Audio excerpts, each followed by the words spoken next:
그리스도인이 되면 무엇이 달라지는 것일까요?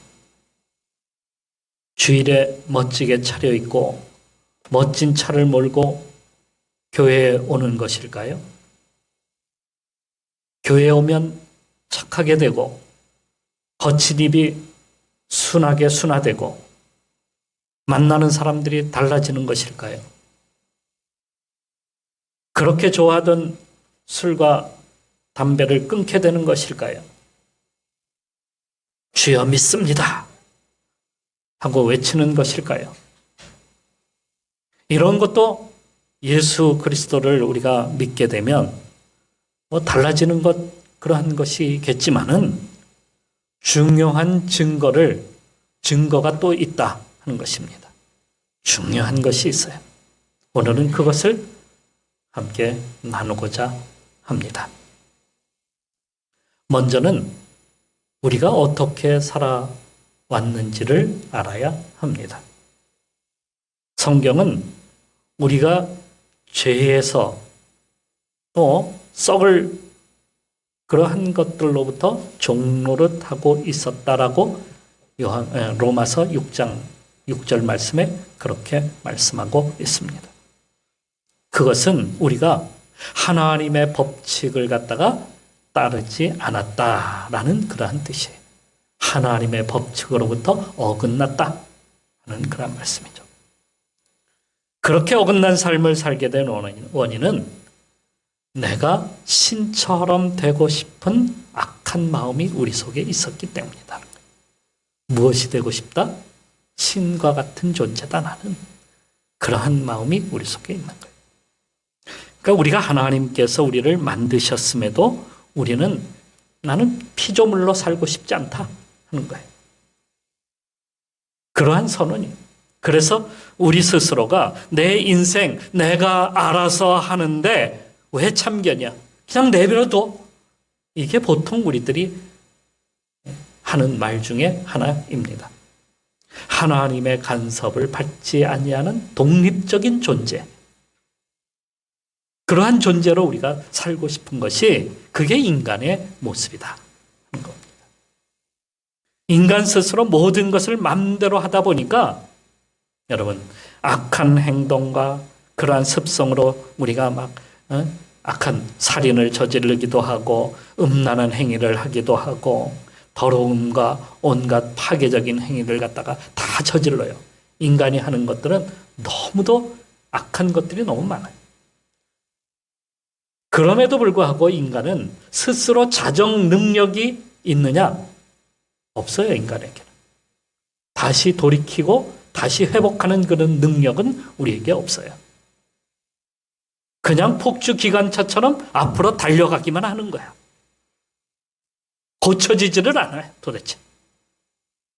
그것은 세월이 흘러도 똑같아요. 변하지 않아. 21세기를 사는 우리들의 모습. 21세기는 다르겠지. 뭐가 달라요? 달라지는 게 있어요? 21세기에는 20세기처럼 전쟁이나 뭐 그런 것은 없겠지. 전쟁 없습니까? 테러는 없겠지. 테러가 없습니까? 살인은 일어나지 않겠지. 착각하면 안 돼. 21세기에는 더 많이 일어나게 된다. 어떻게 이렇게 오랜 세월을 살아가는 동안 인간은 하나도 변한 것이 없을까요? 우리 역사를 보게 되면 구석기 시대, 신석기 시대 막 이렇게 나누잖아요. 청동기 시대, 또 철기 문명에서도 이제 뭐 산업혁명, 4차 산업, 우리 5차 산업 이제 뭐 4차 산업 시대로 우리가 살아가고 있죠. 현대 문명에 이르는 동안 수없이 오랜 세월이 흘렀어요. 수천 년, 아니 수만 년, 역사가 수만 년이라고 인간의 역사를 수만 년으로 보는 사람들도 있죠. 그런데 그렇게 수만 년 동안 흘러가면서 말입니다, 여러분. 인간의 문명은 찬란하게 변하고 삶의 질은 확실히 달라진 것만은 사실이에요. 그죠?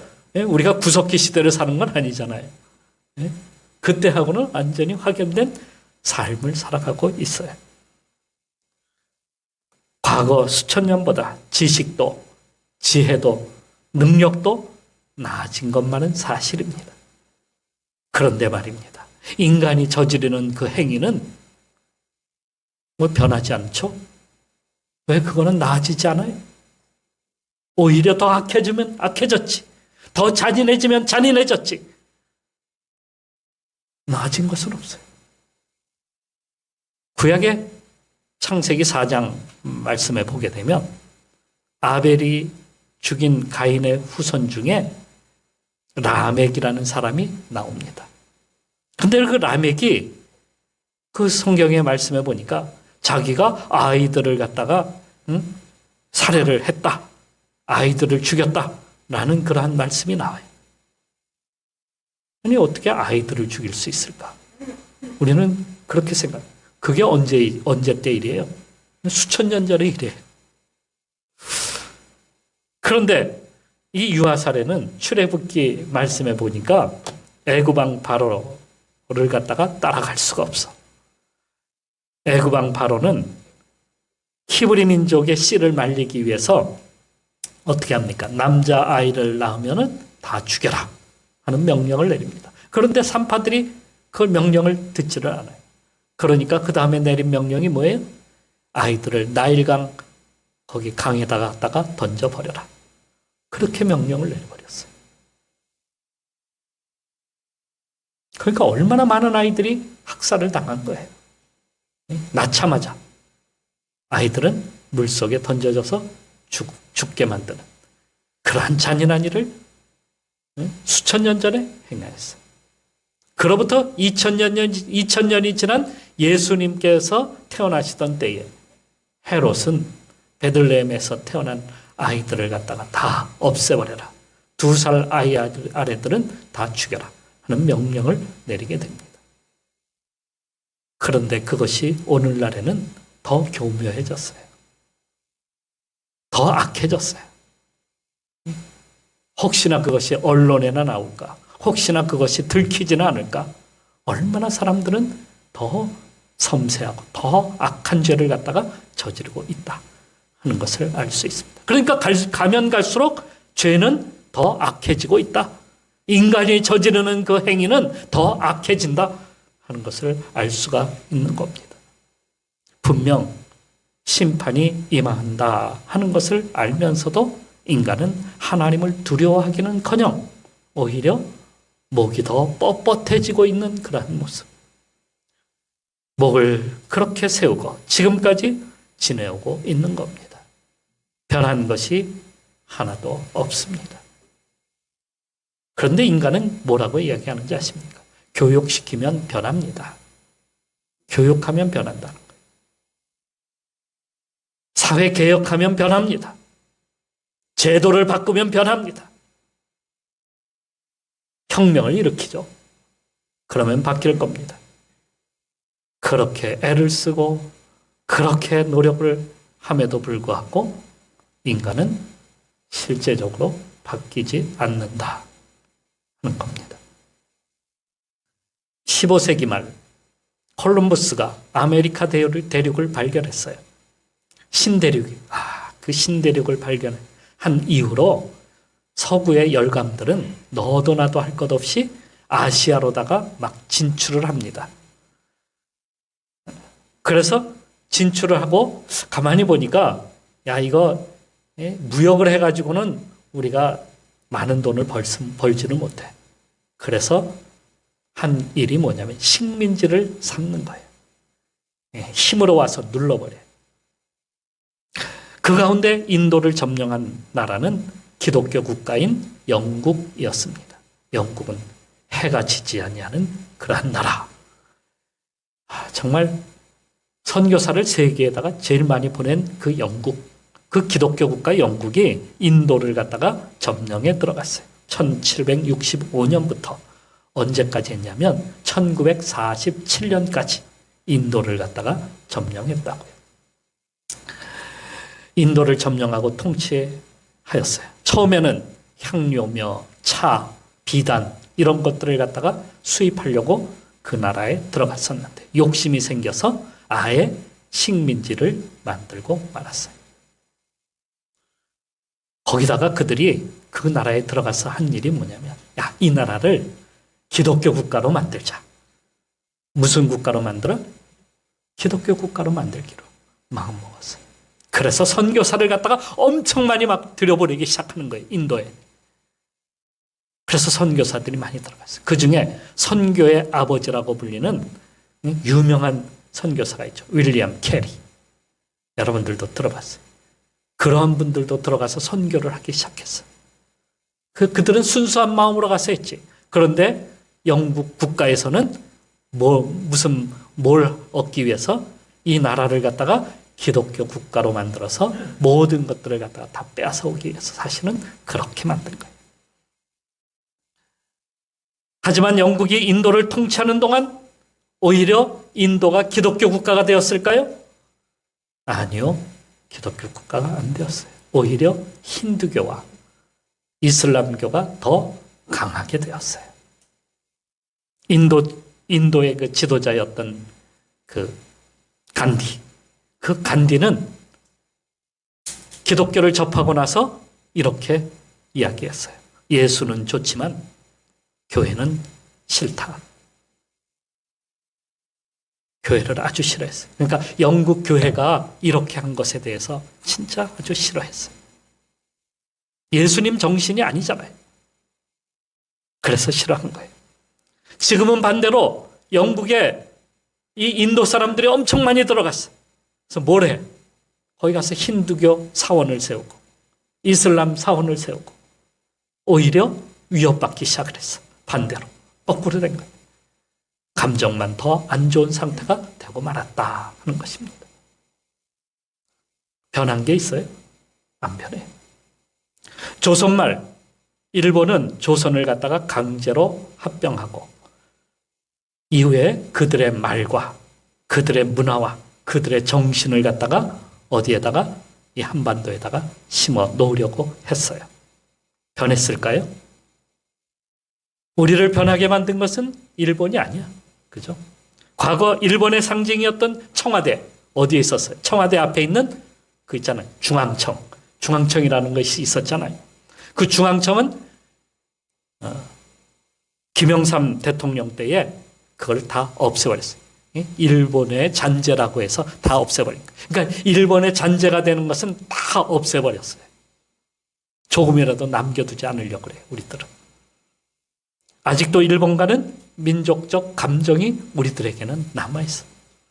그래서 가깝고도 아주 먼 나라에 우리는 살아가고 있는 겁니다. 자, 그렇게 한다고 일본이 그렇게 했다고 우리가 변했나? 변한 게 있어요? 안 변했어요.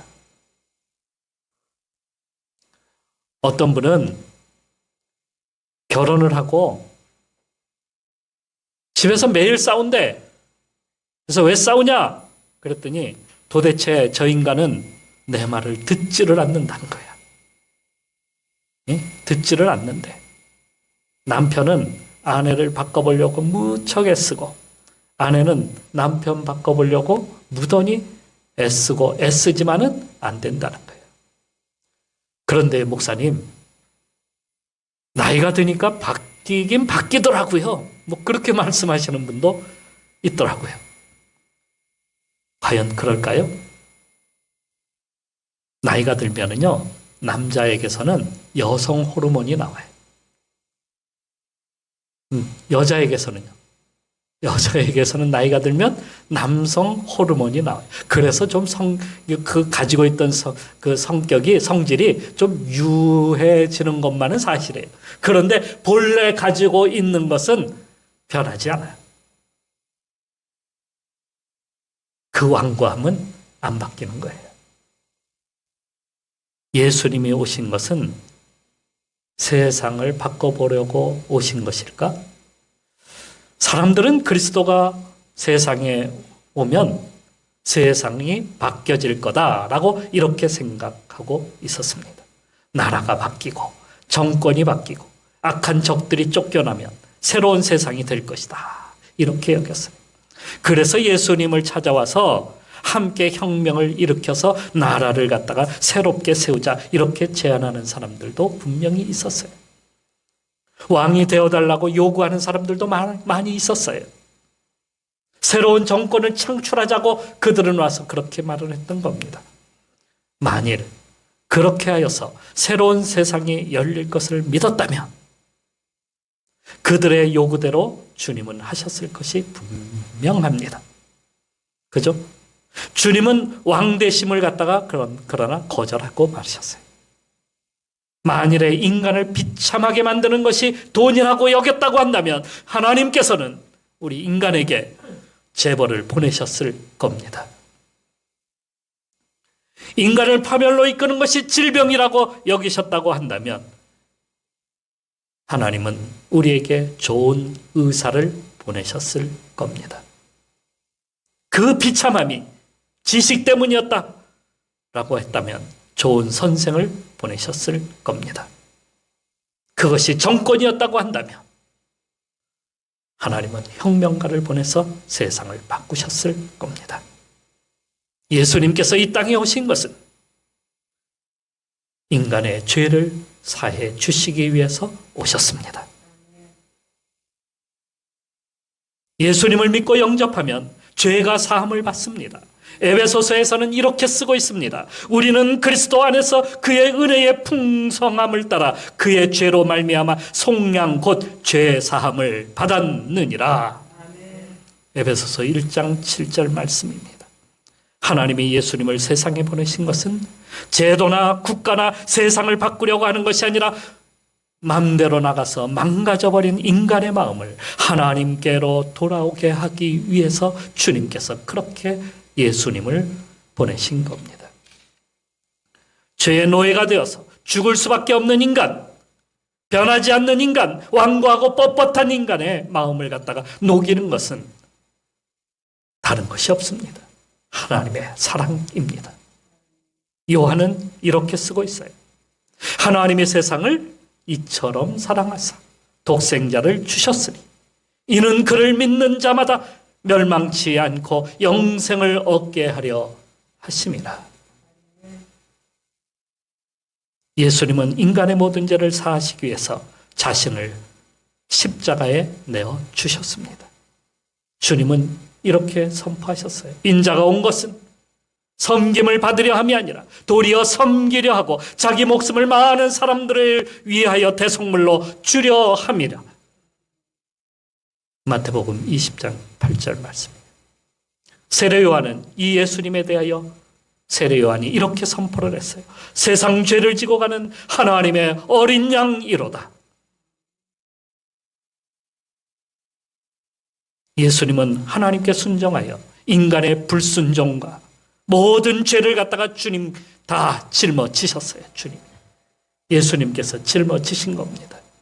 그러기에 주님을 믿기만 하면 완고했던 마음이 녹아지는 거예요.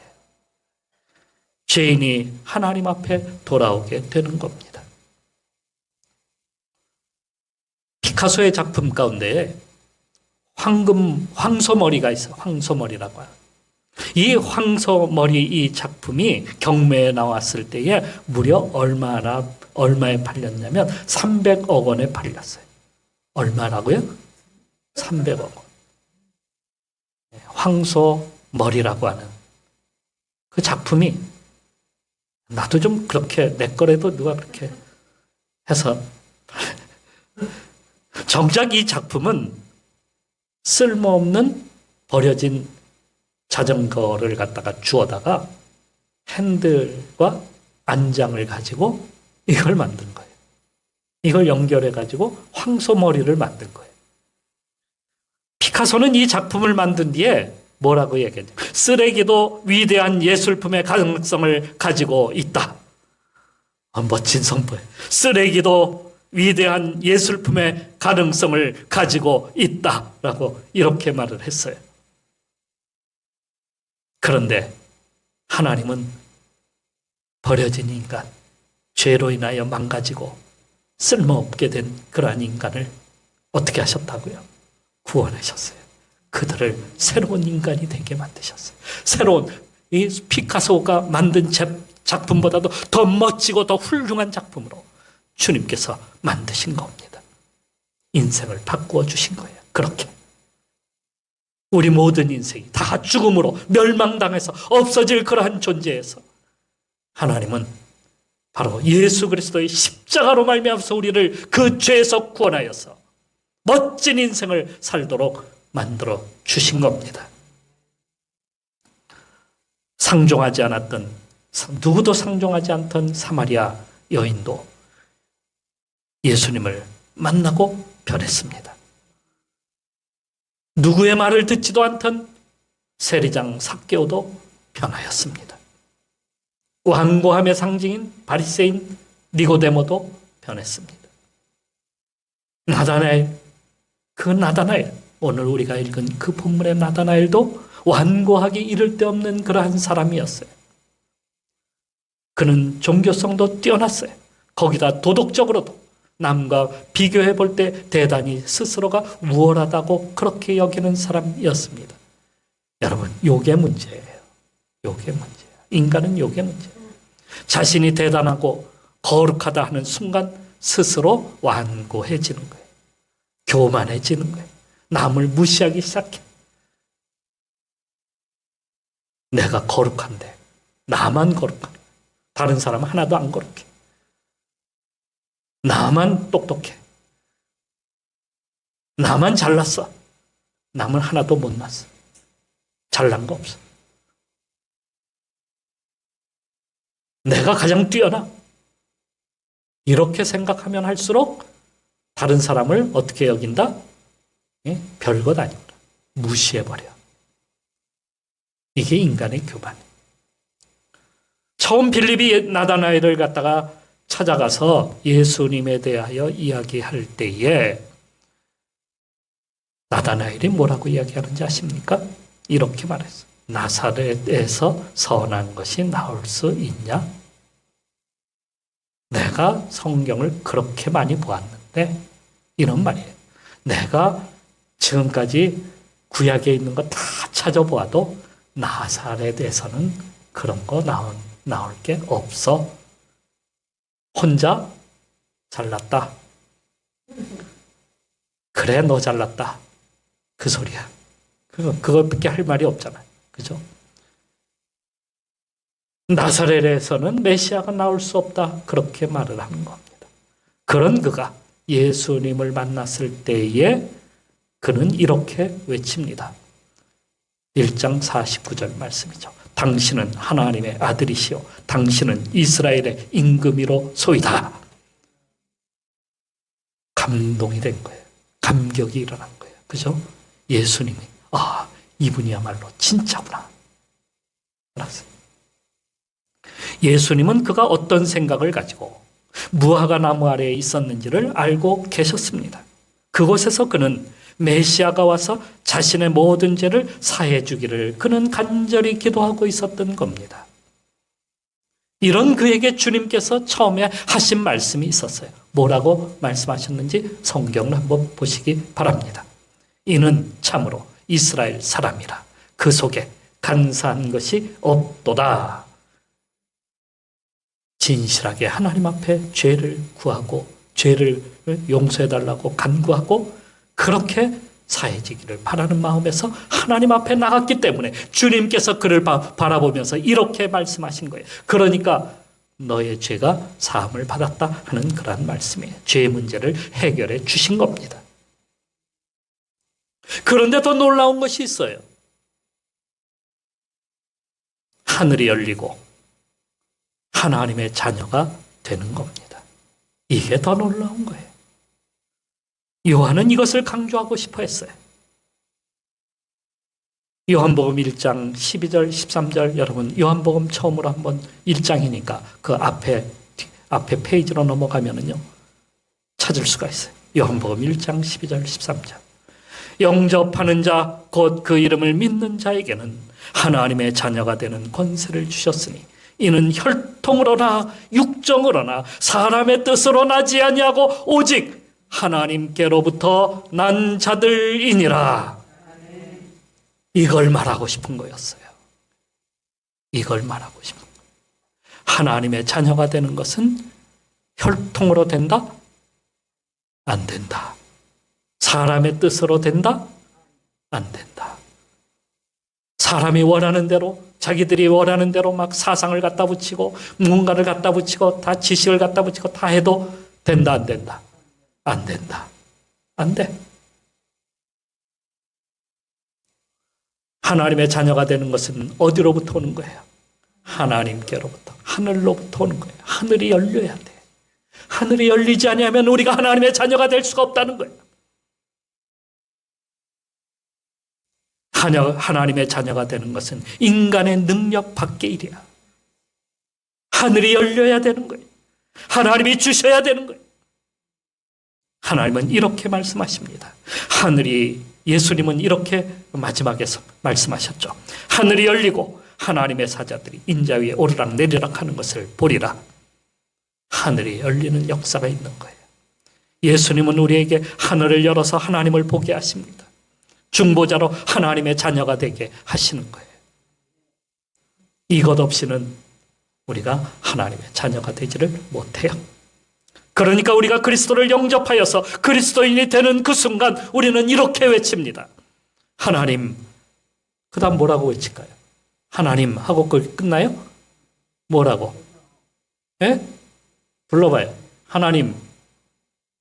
다음에 하나님. 자, 따라서 해보세요. 하나님 아버지. 아니, 누가 아버지라고 부르냐고. 자녀가 아니면 아버지라고 부르지를 않는 거야, 여러분. 예? 아까 찬양 부를 때 보니까 아빠 아버지, 아바 아버지. 예? 근데 그걸 우리는 액센트를 넣어야 돼. 아빠, 아빠의 아빠, 아빠, 아빠 아버지, 아빠 하나님. 로마서에서 이렇게 쓰고 있습니다. 무릇 하나님의 영으로 인도함을 받은 사람은 곧 하나님의 아들이라. 너희는 다시 무수하는 종의 영을 받지 아니하고 양자의 영을 받았으므로 우리가 아빠 아버지라고 부르짖느니라. 이게 로마서 8장 14절 15절의 말씀입니다. 우리가 하나님의 영을 받았어요. 그런 사람은 이제 하나님의 자녀가 되는, 하나님의 아들이 되는 거예요. 우리가 아빠, 아버지라 부르는 이유는 거기에 있어요. 우리가 하나님 아버지라고 외치는 이것은 우리 한국 사람만 외치는 게 아니야. 세계 모든 사람들이, 예수님을 아는 모든 사람들은 똑같이 하나님을 아버지라고 불러요. God, our Father. 이렇게 말을 해요. 하나님, 우리의 아버지. 나의 아버지. 하나님은 누구의 아버지? 나의 아버지. 자, 다시 한번. 하나님, 아버지. 네? 하나님 아버지. 믿지 않는 사람들은 절대 하나님을 그냥 신, 조물주, 하나님, 이렇게 외치지만은 뭐라고는 부르지 않는다? 아버지 소리는 안 해. 아버지 소리. 자녀가 아니니까. 이건 특권이에요. 이건 특권. 자녀의 특권이에요. 아버지라 부를 수 있는 특권. 세상에서는요, 변할 수 없는 것들을 주님은 바꿔주십니다. 우리의 생각, 우리의 그 완고했던 그러한 마음까지도, 우리의 영까지도 새롭게 만들어주셔요. 고린도후서 5장 17절 말씀. 그런즉 누구든지 그리스도 안에 있으면 새로운 피조물이라. 보라, 이전 것은 지나갔으니 새롭게 되었도다. 여러분은 이제 참 그리스도인, 자유인이 되셨습니다. 종이 아닙니다. 노예가 아닙니다. 종로로 탈 필요가 없어요. 죄를 쫓아다닐 필요가 없습니다. 이제는 모든 죄가 사해지고 우리는 자유인이 된 겁니다. 이제는 예수 그리스도를 통해서 변화된 인생을 사는 것입니다. 전에 죄의 종로를 타고 세상의 종로를 타고 했던 것들을 다 청산하고 이제는 우리가 하늘과 연결된 사람들이다. 땅을 바라보고 사는 게 아니에요. 이제는 하늘이 우리에게 열려져 있습니다. 지옥 갈 인생이 아니에요. 이제는 천국의 하나님 나라에 들어갈 사람들입니다. 그러므로 이제 우리를 변화시킨 예수 그리스도를 우리가 바라보고 그분을 닮아서 그분을 따라가 우리도 날마다 선한 모습으로 또 주님과 함께 섬김의 삶을 살아가는 그러한 성도로 오늘도 살아가시기를 주님의 이름으로 축원합니다.